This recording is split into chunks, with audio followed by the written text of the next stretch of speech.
بسم اللہ الرحمن الرحیم۔ آج کی ویڈیو ایک ایسی پاکباز خاتون کے بارے میں ہے کہ جن کو ہمارے پیارے نبی حضرت محمد صلی اللہ علیہ وآلہ وسلم نے 4 عظیم عورتوں میں شامل کیا ہے۔ وہ 4 عظیم ہستیاں حضرت خدیجہ سلام اللہ علیہا، حضرت فاطمہ سلام اللہ علیہا، حضرت بی بی مریم اور حضرت بی بی آسیہ ہے۔ آئیے بات شروع کرتے ہیں فرعون کی شادی سے۔ فرعون مصر نے ریان بن ولید کی پوتی حضرت آسیہ کو شادی کا پیغام بھجوایا۔ یاد رہے ریان بن ولید وہی بادشاہ تھا جو حضرت یوسف علیہ السلام کے دور میں تھا، اور وہ حضرت یوسف پر ایمان بھی لایا اور اس نے حضرت یوسف کو عزیز مصر بھی بنا دیا۔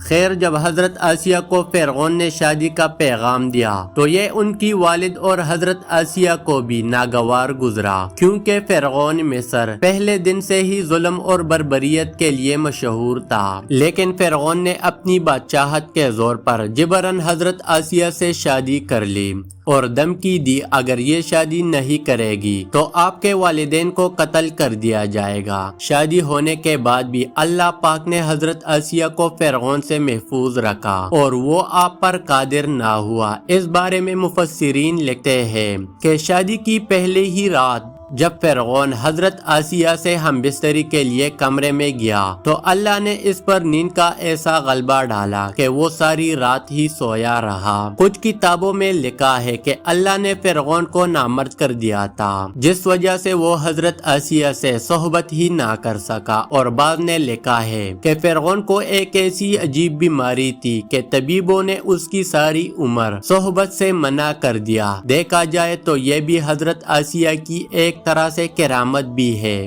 کہ اللہ نے انہیں کیسے فرعون ناپاک جسم سے محفوظ رکھا۔ بعض روایات میں فرعون کی ایک بیٹی کا ذکر بھی ملتا ہے۔ آپ کو یہ بتاتے چلے کہ وہ لڑکی انہوں نے کسی سے لے کر پالی تھی۔ ایک رات فرعون نے خواب میں دیکھا کہ اس کا محل نابود ہو گیا ہے۔ خوف و وحشت سے اس کا پورا وجود لرزنے لگا۔ اس نے نجومیوں کو بلا کر ان سے اپنے خواب کی تعبیر پوچھی۔ انہوں نے کہا کہ عنقریب بنی اسرائیل کا ایک بچہ تمہارے محل کو نابود کر دے گا۔ اس لیے فرعون نے حکم دیا کہ بنی اسرائیل میں جس کے ہاں بھی لڑکا پیدا ہوا تو اسے فوراً قتل کر دو، لیکن اگر لڑکی پیدا ہو تو اسے قتل نہ کرنا تاکہ ان کی نسل باقی رہے۔ جب حضرت موسیٰ علیہ السلام پیدا ہوئے تو ان کی والدہ نے فرعون کے سپاہیوں کے ڈر سے حضرت موسیٰ علیہ السلام کو ایک صندوق میں رکھ کر دریا میں ڈال دیا۔ دریا سے ایک نہر فرعون کے محل کے پاس سے بہتی تھی۔ یہ صندوق بہتا ہوا اس نہر میں چلا گیا۔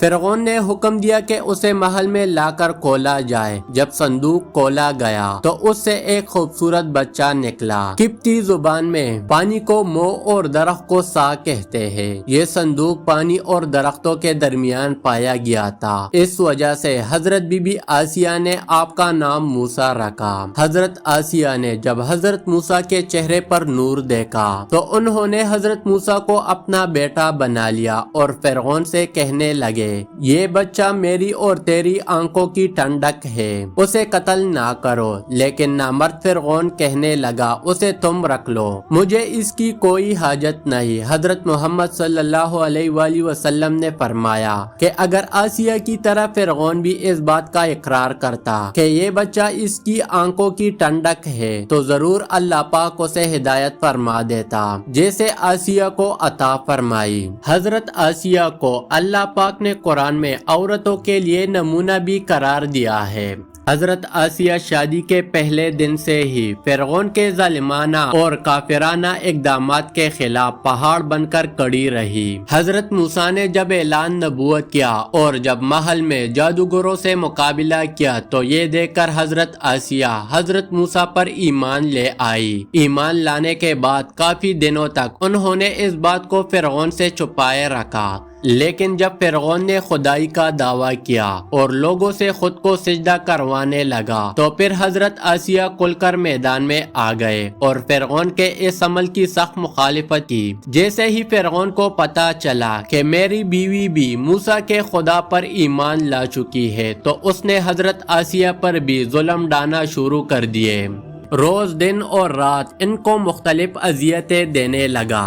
فرعون جیسا کافر شوہر بھی ان کے ایمان کو متزلزل نہ کر سکا، لیکن فرعون نے بہت زیادہ کوشش کی تاکہ کسی نہ کسی طرح انہیں راہ راست سے منحرف کر دیے، لیکن وہ ایسا نہ کر سکا اور آسیہ بھی اس کی تمام کوششوں کو ناکام بنا کر صرف خدائے واحد کی عبادت میں مصروف رہے۔ حضرت موسیٰ علیہ السلام کے چاہنے والے فرعون کے سپاہیوں کے ہاتھوں ظلم و ستم کی بینٹ چڑھ رہے تھے اور انہیں بے دردی کے ساتھ قتل کیا جا رہا تھا، یہاں تک کہ فرعون نے حضرت موسیٰ علیہ السلام پر ایمان لانے والے ایک شخص کو، جسے قرآن کریم نے مومن آل فرعون کے نام سے یاد کیا ہے، بڑی ہی بے دردی سے قتل کر دیا، جس کے بعد آسیہ کے صبر کا پیمانہ چلک اٹھا اور کلم کلا فرعون کی مخالفت کرنے لگی۔ فرعون میں غیظ و غضب کی آگ بھڑک اٹھی اور اس نے اپنی زوجہ آسیہ کو بہت ہی خطرناک طریقے سے اذیتیں پہنچائی۔ اس ظلم نے ان پر بڑے بڑے غضب کیے، ان کو بہت زیادہ مارا اور زد و کوب کیا اور چمیخا کر دیا،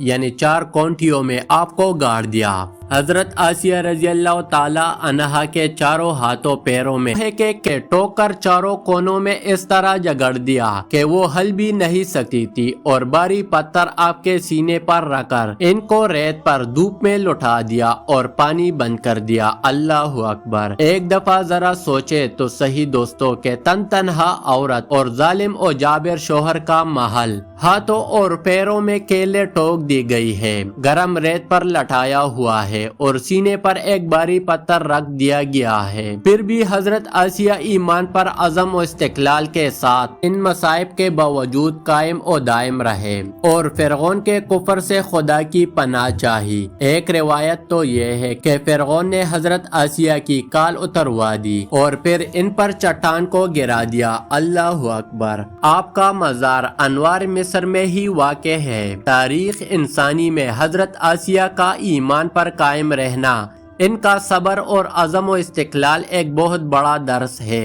اس میں کوئی شک نہیں کہ عورت کے اندر اتنی طاقت موجود ہوتی ہے کہ وہ ہر طرح کے ظلم و ستم کے آگے پہاڑ بن سکتی ہے۔ اللہ پاک سے دعا ہے کہ وہ ہم سب کے بے حساب مغفرت فرمائے، آمین ثم آمین۔